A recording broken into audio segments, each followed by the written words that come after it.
Halo, Assalamualaikum, selamat datang di vlog Ricardo. Dan kali ini kita akan kembali membahas Karimun Wagon R.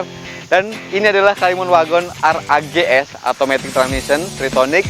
Dan nanti kita akan mengulas mengenai sedikit spesifikasi serta detail-detail kondisi dari mobil ini.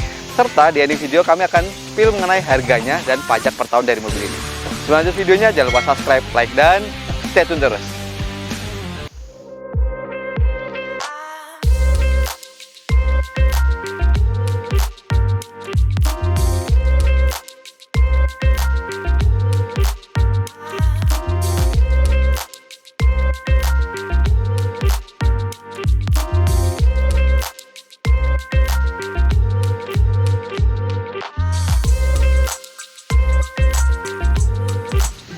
Nah, membahas mengenai Karimun Wagon R, kami sering banget ya mengulas mengenai konten-konten Karimun Wagon dari unit pesanan sampai stok dari kami sendiri.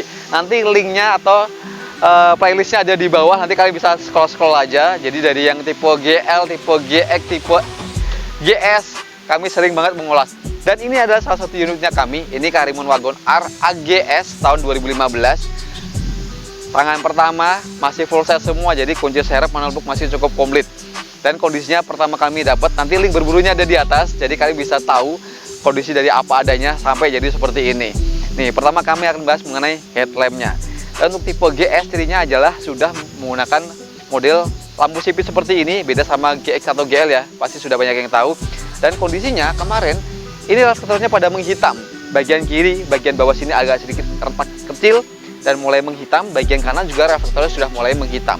Itu ciri khasnya dari Karimun Wagon GS, headlampnya sering menghitam, faktor karena pemakaian sering kejemur atau bolam yang tiba-tiba putus, biasanya seperti itu. Dan ini sudah kami detailing dan kembali fresh lagi. Dan untuk di bagian, di bagian sini, di bagian grill tengah, kemarin kami dapat ini juga nggak ada grill reflektor seperti ini, jadi sudah diganti model model variasi hitam-hitam gitu, nggak kelihatan nice, jadi kami kembalikan ke originalnya lagi. Dan di bagian ini, kisi-kisi di bagian grill tengah ini warna chrome ini sudah kami kembalikan ke originalnya lagi. Kemarin nggak ada chrome-chromannya semua, jadi list chrome-nya hilang. Jadi kami carikan di online juga masih banyak, di offline pun juga masih ada, biasanya sedikit inden. Di online kalian bisa cek aja, di toko-toko online masih banyak. Dan ini jadi kelihatan nice juga. Dan cirinya juga GS sudah ada fog lamp-nya dan ada ring chrome seperti ini. Dan kemarin juga kami dapatnya hanya ada PR di bagian bumper ya. Di sini agak sedikit robek kecil. Sudah kami detailing lagi, sudah di repair lagi. Bumper kiri juga ada yang baret, list pelang kiri sama di bagian bumper bagian ujung-ujung aja. Dan selebihnya nggak ada yang kami repair. Dan kondisinya ini masih kebanyakan ngaleng semua, jadi masih original semua. Dan untuk lampunya, dari owner sebelumnya ini juga sudah diganti LED. Coba saya nyalakan ya. Nih, ini sudah diganti LED semua. Jadi dari bagian headlamp, bagian fog lamp sudah diganti LED semua. Kecuali lampu jauhnya. Kalau lampu jauhnya masih pakai halogen biasa karena fungsinya untuk kita penerangan ketika kita perlu tembakan yang lebih jauh. Oke, sekarang kita di bagian samping. Teman-teman kalau lihat dari samping, mobil ini standar banget dari Karimun Wagon R GS. Jadi kondisinya juga masih ngaleng semua, masih mulus kondisinya. Kalau ada beberapa yang cat ulang itu sudah wajar. Yang penting nggak ada bekas insiden. Dari bagian kolong pun juga masih aman, nggak ada korosi-korosi atau nggak ada gejala keropos. Mengingat mengenai dimensinya, kami ulas lagi sedikit lagi. Ini lebarnya nggak nyampe 1,5 meter, jadi cuma 1,475, tingginya 1,670 dan panjangnya 3,6. Jadi emang simple banget, makanya mobil ini sampai sekarang masih banyak yang cari. Manual sama metiknya juga masih banyak yang cari. Dan kaki-kakinya masih standarnya ya, pakai ring 14, profil ban 185/75. Ini agak sedikit dibikin lebar.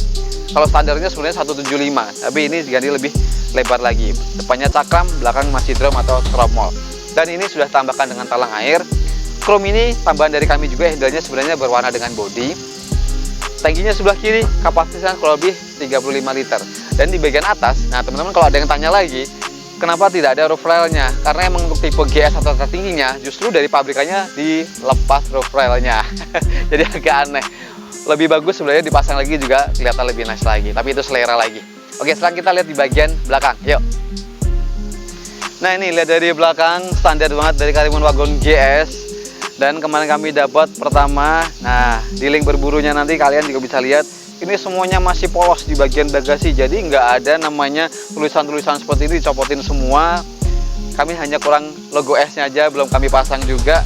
Dan kemarin ini nggak ada logo Suzuki-nya, nggak ada, Karimun Wagon R GS-nya juga nggak ada, sudah kami tambahkan. Dan ini beli di online juga, jadi semuanya ada dan masih terjangkau. Dan kondisinya ini alhamdulillah juga masih ngaleng. Jadi dari tulang-tulangnya semuanya aman, bempernya juga hanya bagian ujung-ujungnya aja yang kami repair lagi karena semuanya masih mulus semua. Sampai ke bagian kolong bawah, ini tulang-tulang bawah semuanya aman, jadi bebas laka dari bawah juga. Dan ini untuk stop lampnya masih pakai halogen biasa, hanya kami menambahkan nuansa stiker warna orange dan di warna smoke seperti ini aja biar kelihatan tampilannya sedikit lebih beda. Dan ini list chrome ini juga tambah dari kami. Dan di bagian atas ini spoilernya, kemarin kami dapat sudah ada spoilernya, cuma bukan spoiler punya Karimun Wagon. Jadi punya Avanza, kalau nggak salah Avanza Old, kami kembalikan ke originalnya lagi, jadi spoiler punya Karimun Wagon R. Oke, sekarang kita lihat bagian bagasinya aja. Ini sudah ditambahkan kamera ya, jadi dari owner sebelumnya sudah ditambahkan kamera. Nah, ini ruang bagasinya standar dari Karimun Wagon. Jadi intinya kami akan mengulas mengenai tulang-tulangnya di bagian kiri, bagian kanan, sampai ke bagian sealer, bagian bagasinya. Itu semuanya masih utuh, jadi bebas laka dari belakang. Itu standar dari kami. Dan di bagian bawah sini juga spare tire-nya itu masih bawaannya semua. Ada tools-toolsnya semua sampai ke bagian tulang bawah. Ini semuanya masih aman semua. Ini hanya dipakai cover kardus tebel ya. Mungkin tripletnya biasanya agak rusak. Jadi faktor pemakaian aja. Oke, nggak ada yang kita bahas lagi. Sekarang kita intip yuk di bagian interiornya aja. Yuk. Nah, ini interior dari Wagon R AGS. Bedanya emang jelas. Ini ada transmisi otomatis, tapi ini maticnya agak sedikit aneh. Nanti kita akan coba. Terus kita bahas detailnya dulu ya. Untuk di bagian door trimnya, ini standarnya ya. Jadi semua nuansanya semuanya berwarna hitam, 2 power window, dan di bagian dashboardnya juga semuanya berwarna hitam. Untuk tipe GS jadi full black semua. Tapi kalau tipe yang GX, GL semuanya 2 warna, beige dan warna hitam. Dan ini ada nuansa merah-merah, ini ada tambahan aja. Sebenarnya ini berwarna silver. Kalau kita ke LED ini masih standar silver lagi, tapi masih saya biarkan seperti ini aja. Tapi kelihatan lebih nice juga. Ini warna merah, logo Suzuki juga warna merah. Dari ownernya emang dibikin seperti ini. Dan ini warna silver di bagian pegangan tangan, bagian steering ini masih utuh semua. Jadi nggak ada yang biasanya luntur-luntur pemegangan tangan atau faktor pemakaian, ini masih fresh semua. Cuma emang untuk tahun 2015 atau 14 belum ada airbagnya, biasanya tahun 2016 ke atas. Dan ini kalau kita lihat di bagian kilometernya, nah ini emang kilometernya agak sedikit banyak. Tuh teman-teman lihat, kilometernya agak sedikit banyak. Jadi sudah di atas 150-an. Cuma mobil ini terawat, jadi sering ganti oli, untuk ganti di kampas koplingnya. Walaupun ini transmisi otomatis, tapi ganti kampas koplingnya adalah kampas kopling manual. Dan nanti di learning lagi, di set lagi, dan bisa digunakan lagi seperti semula otomatiknya. Tapi nggak ada masalah. Dan setirnya ini faktor pemakaian ya hanya agak sedikit botak aja, tapi nggak yang parah-parah banget grepes, masih oke semua. Sampai ke bagian plafon ini masih bersih juga. Ada noda-noda kecil-kecil aja, goresan-goresan tangan, ini masih wajar pemakaian juga. Dan ini, ini masih ada manual booknya. Yang saya cerita tadi masih ada manual booknya, kunci selfnya juga masih cukup komplit.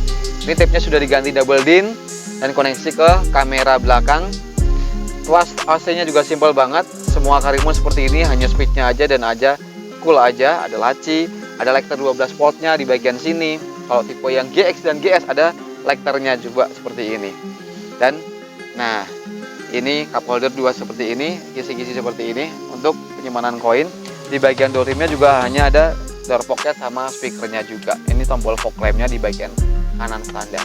Dan untuk di bagian baris kedua itu masih original semua, jadi standar ya. Jadi belum ada power window-nya, masih ada bantal karena habis kemarin kami pakai. Masih original semua, jadi bahannya hitam seperti ini, masih bagus semua. Dan untuk ciri khasnya GS, nah ini teman-teman juga jangan lupa, ini ada embernya seperti ini untuk tipe GS dan tipe GX. Nah sekarang kita intip yuk di bagian ruang mesinnya, transmisi otomatis, dan nanti akan kita coba. Yuk, let's go yuk. Yo, kita lihat ruang mesinnya. Nah, sekilas Karimun Wagon R yang matic atau yang manual ini penampilannya sama semua. Kalau kita intip di bagian bawah sini, nah ini teman-teman lihat di bagian bawah sini, ini ada akuator maticnya. Jadi untuk mengatur transmisi otomatis ala-ala manual tapi di matikan. Jadi ada akuatornya seperti ini. Dan ini perawatannya juga sebenarnya hampir sama-sama yang manual. Jadi kampas pulingnya juga penggantian juga sama, cuma prosesnya agak sedikit repot. Dan mengenai untuk kapasitas mesin semuanya sama ya, 1000 cc, masih tenaganya 68 HP dan torsinya 90 Nm. Penggerak roda depan ini 5 percepatan matic, jadi manual sama maticnya sama semua. Dan untuk kondisinya ini tulang-tulangnya masih aman semua. Jadi di bagian tulang depan, bagian silat-silat di bagian bagasi ini semuanya masih utuh, jadi bebas laka dari depan. Hanya agak sedikit cacat di bagian, nah ini headlamp kiri yang kemarin kami detailing karena ini ada bekas, ada kepentok dikit, jadi ini dudukannya agak patah tapi nggak ada masalah, tapi nggak sampai ke tulang sini. Jadi sini semuanya aman. Kalau kalian pengen rapi banget, tinggal ganti copotan aja. Untuk satu set headlamp ini sekitaran harga 1 juta. Dan sudah kami detailing, dan ini sudah ganti oli, sudah servis juga, dan sekarang tinggal pakai aja. Nah, bagaimana rasa berkendaranya ini? Emang mobil ini agak sedikit aneh maticnya. Kita coba aja yuk, biar kalian juga tahu. Dan mungkin juga teman-teman juga banyak yang tahu juga dari rasanya matic dari Karimun Wagon. Ayo. Oke, sekarang kita coba jalan. Yang pertama, kalau kita mau nyalakan mobil, ini harus kondisi netral dan kita injek rem seperti mobil matic pada umumnya. Ini kondisi sudah nyala. Sekarang kita coba tes jalan aja. Ini kita pakai mode maticnya. Jadi untuk mode maticnya, jadi pindahnya mungkin baru RPM nggak nyampe 2000 kali ya, 2000 udah pindah, 2000 udah pindah. Ini seperti ini nih rasanya. Dan emang suspensinya Karimun Wagon tuh nggak bisa tergolong empuk, agak sedikit keras.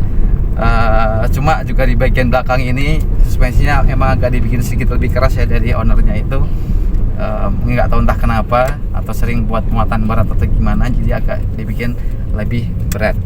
Nah ini kita agak sedikit lagi jalan tanjakan nih, pakai mode maticnya. Ini masuk ke gigi 2, kita tanjakan. Nah ini tanjakan begini masih enak. Oke, jadi pindah giginya kalau kita lagi tanjakan juga bisa dibilang ngikuti ritmenya. Cuma kadang-kadang, nah kita baru mau ngegas udah pindah gigi, mau ngegas pindah gigi. Rasanya seperti mobil manual persis, cuma koplingnya pakai otaknya si matic ini. Jadi kita nggak ada tuas kopling, pakai otaknya si matic ini. Oke teman-teman, sekarang kita coba dari berhenti pakai mode langsung manual. Nah, jadi triptoniknya di bagian sini. Oke, dan ini kalau untuk parkir kita nggak ada bisa P dan segala macam. Jadi netral semua, harus pakai handrem untuk berhenti. Beda sama mobil matic pada umumnya kan ada P-nya bisa ngunci. Kalau ini nggak, harus hanya netral aja. Sekarang kita coba jalan. Ya. Nih, rasanya nih saya gigi 1 ya. Gerungan mesinnya berasa. Kita pindah. Oh, 2. Kayak nginjek kopling, padahal kaki saya diem aja nih teman-teman. Kalau lihat di bagian bawah ini kaki saya cuma diem. Jadi hanya seperti ini. Emang agak aneh juga rasanya kalau yang nggak terbiasa pakai mobil ini mobil ini bisa dibilang kayak rasanya orang belajar nyetir. Jadi teman-teman kalau lihat dari luar nggak berasa, kalau kita di dalam rasanya kayak yang bonceng itu kayak orang belajar nyetir. Jadi gimana ya, mobilnya dat nggak enak banget pokoknya. Intinya kalau nggak biasa, mungkin teman-teman yang baru pemula pengen pakai mobil mirip yang matic, saran saya jangan pakai yang Karimun Wagon kalau nggak terbiasa, karena rasanya beda. Dan ketika ditanjakan, nah ini saya pakai mode maticnya lagi. Kalau ketika ditanjakan kita ngerem, ketika kita lepas rem itu pasti ada mundurnya agak lumayan jauh. Beda sama matic konvensional atau CVT masih nahan. Kalau ini pelorotnya agak jauh, jadi kayak semacam koplingnya itu dilepas, belum sempat kita injek gas dia udah mundur agak lumayan jauh. Nah rasanya seperti itu. Jadi yang sudah terbiasa mungkin pakai AGS atau berpengalaman enak-enak aja, so far enak. Tapi kalau yang masih pemula enakan pakai manual, atau misalkan harus pakai matic, kalian harus pakai matic yang benar-benar pure matic, CVT atau pakai matic konvensional, itu nggak ada masalah. Tapi kalau ini saran saya ya mungkin yang sudah biasa aja. Enaknya kalau untuk kita bisa pakai mode manual untuk bermanuver salip-salipan, tapi pengen nyantai lagi di kota-kota jalan datar pakai mode matic-nya. Ada gitu aja. Nah, jadi cukup sekian untuk membahas Karimun Wagon R AGS ini. Jadi rasa berkendaranya, ngerasain matic-nya seperti apa, serta spill dari kondisi-kondisinya seperti apa. Kalian sudah lihat semuanya. Dan buat teman-teman yang berpengalaman pakai Karimun Wagon R AGS, kalian bisa coret-coret di bawah. Dan buat kalian yang tanya-tanya tentang mobil ini serta ingin membantu untuk inspeksi mobil, kalian bisa hubungi kami di deskripsi. Dan mengenai spill harga dari mobil ini pajaknya masih hidup bulan 6. Pajaknya per tahun sekarang 1,5 juta dan harganya 82 masih nego. Emang masih di bawah rata-rata sedikit. Oke, gitu aja untuk video kali ini dan sampai ketemu di vlog Jakarta berikutnya. Assalamualaikum.